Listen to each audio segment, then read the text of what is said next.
E aí pessoal, tudo bem? Aqui é o Vitor Henrique do Endireitar e nesse vídeo eu vou dedicar ao nosso companheiro acadêmico de Direito, Gabriel Martins, que enviou uma mensagem para mim no WhatsApp fazendo um pedido aí para eu gravar uma aula sobre petição inicial. É um rapaz que aparenta ser bem interessado, né? Já se antecipa nas matérias, o professor já indicou, já ensinou que iria passar um trabalho sobre petição inicial. Ele está no primeiro período de Direito, então assim, não viu nem as matérias propedêuticas, né? Enfim, se ele começou agora nesse semestre ainda, acho que tem uma semana que ele está em aula. Ele me pediu para fazer uma aula sobre petição inicial e nesse vídeo eu vou fazer um panorama, vou trazer alguns conceitos bem amplos, bem genéricos sobre a petição inicial, para que você tenha bagagem para entender o que é uma petição inicial, para saber quais são os seus termos, como é que ela se compõe, o que ela precisa ter, quais são os seus requisitos. Já adianto que a compreensão efetiva ela demanda uma série de outros conhecimentos por trás da petição inicial. Você tem que ter uma bagagem jurídica um pouco ampla, um pouco elevada para entender o que é um processo, para entender o que é uma pretensão, como é que ela se materializa no direito, como é que ela se consubstancia. E a partir desses pilares que você vai consolidando ao longo da sua graduação, até chegar ali no quarto período provavelmente, você consegue ter mais condições de entender o que é a petição inicial, como é que ela se constrói, enfim, qual é a finalidade dela. Então vamos lá. O primeiro passo que você precisa dar é entender qual é a finalidade da petição inicial. Vamos lá. Vitor, o nome já traduz ali mais ou menos qual é a finalidade da petição inicial. O nome já fala, petição está relacionada a um pedido. E quando você ouve essa palavra, quando você se depara com essa palavra, com esse termo, você tem que trazer junto com esse conceito um nome chamado pretensão. O que é pretensão? O que é alguma coisa pretensa? O que é alguém pretensioso? É alguém que está querendo algo, alguém que anseia algo, alguém que aspira por algo, certo? Então, quando você ouve a palavra pedido, petição, tem que remeter a isso, aquilo que alguém está querendo, né? Então, quando você pensa na petição inicial, você já entende. É um pedido que está no começo, é o pedido que inicia algo, é o pedido que está na primeira fase de alguma coisa, é o pedido que dá início à existência de alguma outra coisa. Então, o primeiro conceito que você tem que formar na sua mente é esse. Petição inicial é um pedido que dá início a algo, né? E no direito civil, na seara do processo civil, do procedimento civil, o pedido inicial é o ato processual que está relacionado ao processo em si, é o ato processual que inaugura o processo. Então, assim, é o primeiro, é o ato inicial, é o ato preliminar ali de todo o processo. Então, todo o processo que vai tramitar sob o rito do Código de Processo Civil, ele só começa com uma petição inicial, ele só começa com um pedido. Salvo raríssimas exceções, são alguns procedimentos especiais, olha lá, né? Mas dentro do âmbito do procedimento civil, 98, 99,5% dos processos iniciam-se a partir de uma petição inicial, ou seja, a partir de um pedido. E por que isso?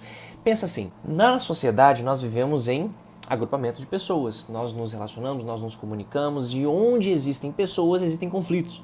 Onde existem ambições diferentes, ideais diferentes, divergência de pensamentos, até não é nem intencional, mas às vezes por acidentes, vão existir ao longo da existência da sociedade interesses divergentes. Algo que alguém queira e que ele precisa ali de um respaldo, ele precisa de um amparo para que essa pretensão daquela pessoa seja resguardada, seja tutelada, né? Seja apreciada.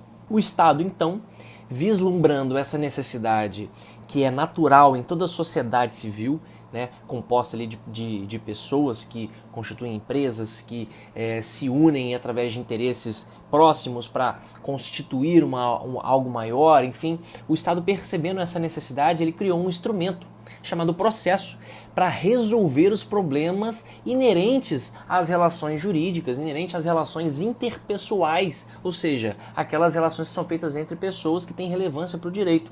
Meu namoro com a minha namorada, por exemplo, embora tenha relevância para mim, no meu cerne íntimo, moral, pessoal, não tem relevância para o direito. Agora, se eu moro com ela, se eu constituo meu patrimônio com ela, se eu começo, ainda que não casado, se eu angario bem, se eu tenho filho, se eu já moro há trocentos anos, todo mundo conhece a mim e ela como pessoas ali, como se maridos, como se casados fossem, ainda que não formalmente casados, aí já começa a ter relevância para o direito. Então percebe como é que as relações entre pessoas no mundo jurídico, no mundo da sociedade, a partir de um determinado momento, essas relações elas podem ter relevância para o mundo jurídico. E é a partir daí que você começa a estudar fato jurídico, ato jurídico, enfim, mas isso aí é para um outro vídeo.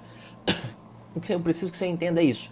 A petição inicial ela serve para mostrar para o Estado que existe um problema seu e que o Estado precisa resolver, dar uma resposta. Ele tem que dirimir. E dirimir é o que? Exaurir, é extirpar, é extinguir um determinado conflito, que nós chamamos de litígio ou imbróglio. Enfim, tem outros sinônimos aí mais rebuscados, mais técnicos, mas a palavra mais simplória, né, para você entender é conflito, divergência de interesses, beleza? Então a petição inicial, ela é o quê? Ela é uma manifestação, ou seja, um pedido de um sujeito de direitos, ou seja, uma pessoa natural ou jurídica, depois você vai aprender direitinho o que é uma pessoa jurídica, que inicia um processo. Então essa é a finalidade primordial da petição inicial. O nome dela já traduz isso. Então qual é a principal finalidade dela? Iniciar o processo, iniciar um instrumento criado pelo Estado para dirimir os conflitos na sociedade, beleza? Então, tendo em mente esse primeiro raciocínio, você constrói um dos pilares para você ter capacidade técnica, intelectual, para elaborar uma petição. Essa é um primeiro pilar bem sutil, mas muito relevante, mas bem primordial, bem preliminar mesmo. A segunda coluna que você precisa construir para consolidar isso é partindo ali para o campo teórico, e é onde nós chegamos aí no estudo da teoria da demanda judicial. O que é isso? Demanda judicial. Quando você demanda algo, é praticamente sinônimo de pedir, de requerer algo. Então, o que a teoria da demanda judicial fala? Ela fala o seguinte: bom, o Estado ele criou então um instrumento chamado processo para dirimir os conflitos na sociedade, para resolver os problemas entre as pessoas. A partir dessa interpretação, as pessoas, quando elas chegarem ao Poder Judiciário, elas têm que respeitar uma série de regras, perfeito? Elas não podem chegar ao bel prazer, gritar lá na porta do fórum: aconteceu isso, e aí, o que eu faço? Não é assim. Existe um procedimento, existem regras, né? E existem elementos imprescindíveis, como diz um amigo meu, impreteríveis, para você levar isso até o Estado. E o principal pilar, o principal conceito que você precisa gravar na teoria da demanda judicial são os elementos da demanda judicial, beleza? Quais são os elementos da demanda judicial? Partes, causa de pedir e pedidos. Vitor, o que é isso? Vamos lá. Primeira coisa, sempre que você leva um problema para o Poder Judiciário, esse problema geralmente envolve mais de uma pessoa, né? Enfim, se você for capacitado o suficiente para ter um problema com si mesmo, com si próprio, você é sei lá quem é que você é, mas geralmente os problemas são havidos entre pessoas, mais de uma pessoa. Então o primeiro passo na sua petição inicial é mostrar para o Estado, mostrar para o Poder Judiciário, que é o poder do Estado que tem por finalidade dirimir os conflitos das pessoas. Você tem que mostrar quem são as pessoas que fazem parte daquele conflito. O primeiro passo é esse. Tava dirigindo, trafegando na minha via principal, veio um carro na transversal e bateu no meu carro. O nome dele é fulano, mora em tal lugar, é casado, solteiro, tem o CPF número tal, RG tal, é ele, é o filho da mãe. Bateu no meu carro, o zarolho, o vesgo. Entendeu? Então, o primeiro passo é você mostrar: excelência, meu carro, eu, Vitor Henriques, e o fulano que bateu no meu carro. Então, nós dois aqui estamos aqui diante do Poder Judiciário. Nos fatos que revelam um problema jurídico entre nós, estamos quem? Eu e ciclano, beltrano, enfim, pode ter uma pessoa ou mais de uma pessoa, certo? Então, como é que as partes, como é que o elemento, esse primeiro elemento da demanda judicial, as partes, como é que ele se materializa? Através de um polo ativo e polo passivo. Depois, com o estudo corretinho, você vai entender esses termos aqui. O que eu preciso que você entenda agora é o seguinte: o polo ativo, ele representa a pessoa que, em tese, possui direitos. Então, quando você chega até o Estado para mostrar para o Estado que você precisa de algo, geralmente, o que vai fundamentar essa sua necessidade é a existência de um direito. Então você não pode chegar ao... Claro que você pode pedir tudo que você quiser, você pode entrar com uma petição inicial pedindo para ter autorização para andar pelado na rua. Claro que você tem liberdade, existe aí o direito fundamental de peticionamento, enfim, de requerer tudo que você quiser no Poder Judiciário. Mas não necessariamente você vai ter o seu pedido respondido positivamente, né? Então assim, não necessariamente você vai levar, não necessariamente você vai ter o provimento, o julgamento procedente, procede isso aí, né? Enfim, isso daí, né, cabe. Como é que você consegue então o resultado positivo naquilo que você está pedindo? Através da demonstração de um direito. Então você mostra para o juiz o quê? Excelência, eu tenho um direito. De acordo com o que aconteceu, surgiu para mim um direito, eu preciso que o Estado resguarde a existência agora deste direito. Então, geralmente, o polo ativo, que é a pessoa que vai entrar com a petição, que vai inaugurar o processo judicial, essa pessoa vai ter direitos, ela tem que demonstrar isso para o juiz, ela tem que pedir com fundamento, com base naquele direito que ela estiver, que surgiu para ela. No polo passivo, vai ter aquela pessoa... ele vai ser representado por aquela pessoa que vai ter, em regra, obrigações. Então o mesmo exemplo mais simples, né, para você conseguir entender, o exemplo ali da pessoa que bateu no meu carro. Na medida em que ela bate e gera um dano patrimonial no meu bem, no meu bem móvel, essa pessoa ali naquele momento surge para ela o quê? Uma obrigação de indenizar, uma obrigação de ressarcir os prejuízos que eu obtive, que eu experimentei em decorrência da conduta ilícita dela. Quando ela atravessa sem observar o cruzamento, né, fora da preferencial e abalroa o meu veículo, ela comete um ato ilícito, porque ela trafegou ali ao arrepio, ou seja, contra as determinações legais das normas de trânsito aí, perfeito? Então, quando ela age a contrário daquilo que a lei determina, essa conduta, essa ação dela se torna o quê? Ilícita. Então, a partir dessa conduta ilícita, surge no momento em que ela causa um dano para alguém, a responsabilidade, a obrigação para essa pessoa de ressarcir, de compensar, de indenizar os danos que ela causar para aquelas pessoas, enfim. Então, geralmente, o polo passivo vai ser representado por alguém que vai ter obrigações, que vai ter as obrigações delas reconhecidas pelo Estado. E por que isso? Justamente porque nós entramos agora no segundo elemento da demanda judicial, a causa de pedir.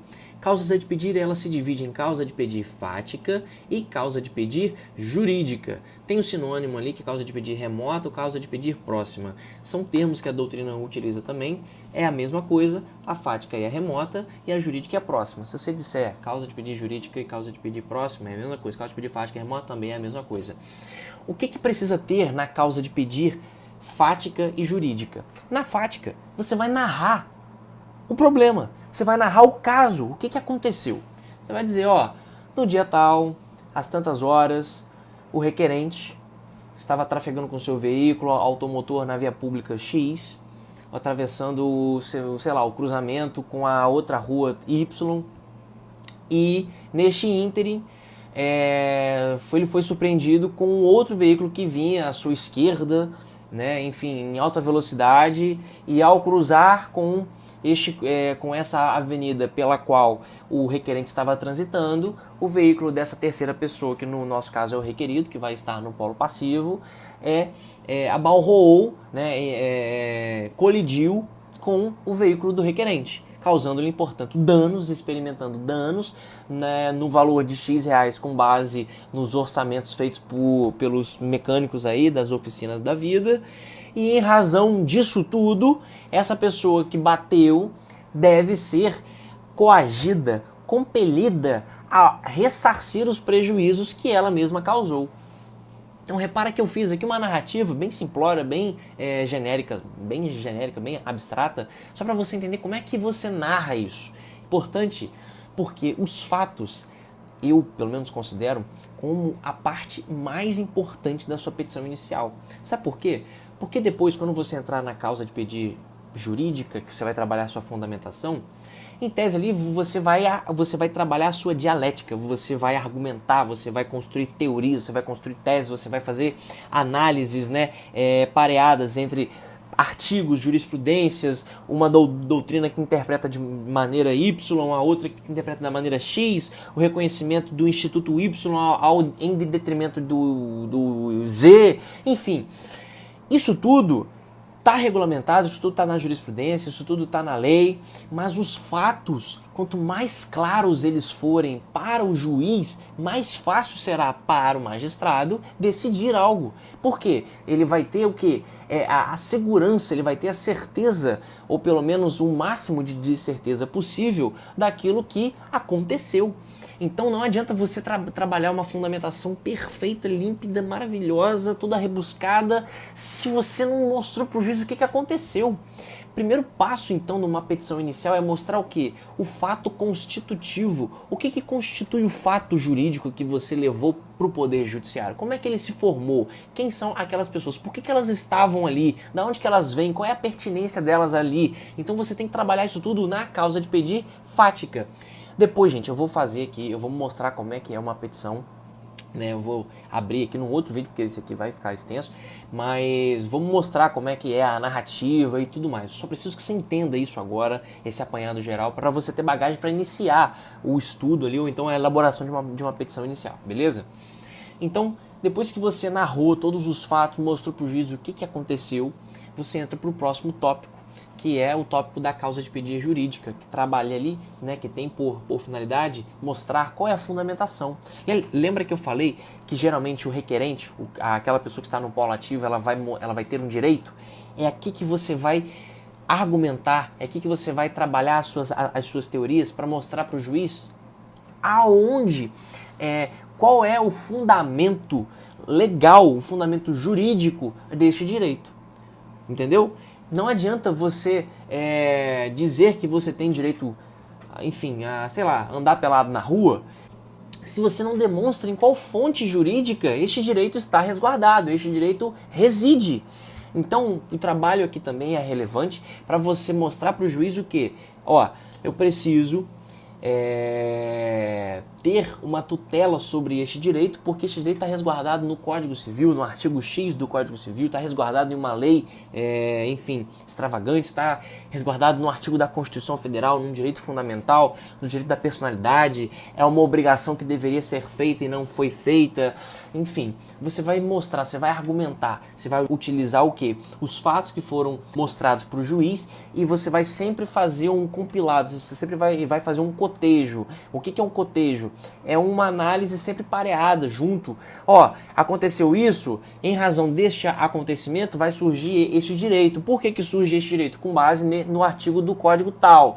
Depois, como essa pessoa agiu daquela maneira, ela contrariou o artigo Y e, portanto, de acordo com este artigo, a consequência jurídica é essa. Então, excelência, de acordo com tudo isso que eu estou falando, dos fatos e dos artigos que eu mostrei, nós entramos agora no próximo tópico, que é o tópico dos pedidos, que é o terceiro elemento da demanda judicial, que são os pedidos. Aqui você vai materializar o que? A pretensão do polo ativo, a pretensão do requerente. Nos pedidos você vai escrever, entre aspas, um resumão técnico de tudo que você falou. Depois você vai ver como é que é realmente os pedidos, mas o mais importante que você precisa entender é isso. Os pedidos, eles são a conclusão de tudo que você disse. Então, geralmente se coloca assim: portanto, ante todo o exposto que foi argumentado, ante toda a narrativa factual que foi apresentada, a parte requerente, ponto, pugna, ou pede, ou requer, 2 pontos. E aí você vai trabalhar ali todos os pedidos. A petição inicial, ela tem, em tese, ali alguns pedidos que são obrigatórios, entendeu? Que toda petição precisa ter. Mas os pedidos principais, que estão relacionados ao mérito, que estão relacionados ao objeto do problema mesmo, esses pedidos, eles se modificam a cada petição inicial a cada tipo de petição inicial que você apresenta, ok? Então, ó, Diante dos fatos narrados na causa de pedir, o requerente apresenta uma petição inicial para pedir algo, que geralmente tem por objeto forçar, compelir, obrigar alguém a fazer ou deixar de fazer algo. Então, geralmente o pedido ele vai ter por objeto o quê? Forçar, compelir, obrigar alguém a fazer ou deixar de fazer algo. Existem 3 tipos de pedidos. Existe o pedido imediato e imediato. Aí já entra na parte teórica, doutrinária.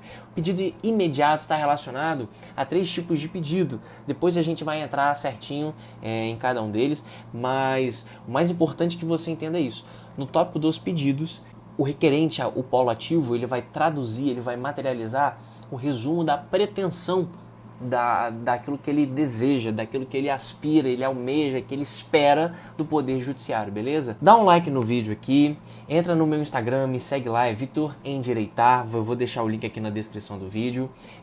Vai lá na minha página também do Facebook, é só você digitar Endireitar ou clicar na descrição, no link aqui na descrição do vídeo também. Eu faço postagens praticamente diárias em relação aos conteúdos do direito e tudo mais, e você vai ajudar bastante aqui essa divulgação para o máximo de pessoas que puderem ser alcançadas, para que essas informações, esses conteúdos, esse conhecimento chegue ao maior número de pessoas possível, tá bom? Um grande abraço do seu amigo Vitor Henrique e eu te vejo no próximo vídeo.